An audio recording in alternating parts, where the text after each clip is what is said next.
Hi viewers, welcome to our channel. శివుడు భస్మం ఎందుకు పూసుకుంటాడు?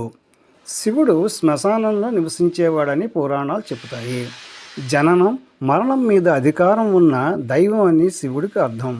శివుడు శరీరం అంతా భస్మం పూసుకుంటాడు. భస్మం అంటే దహనం తర్వాత మిగిలేది. మన శరీరం, సంపద, అహంకారం ఇవన్నీ ఒకరోజు భస్మమే అవుతాయని గుర్తు చేస్తుంది. జీవితం తాత్కాలికం, ఆత్మ శాశ్వతం అనే విషయాన్ని బోధిస్తుంది.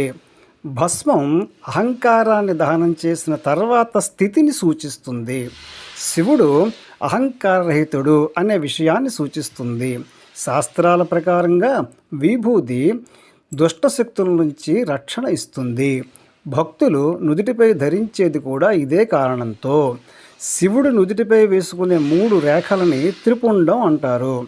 సత్వ, రజ, తమో గుణాలు, భూత, భవిష్యత్, వర్తమాన కాలాలు, అహంకారం, కర్మ, మాయ వీటిపై అధికారం ఉన్నదని సూచిస్తాయి. మనందరం విభూతి నుదుటిని ధరించి దుష్టశక్తుల నుండి రక్షణ పొందుదాం. Thank you for watching.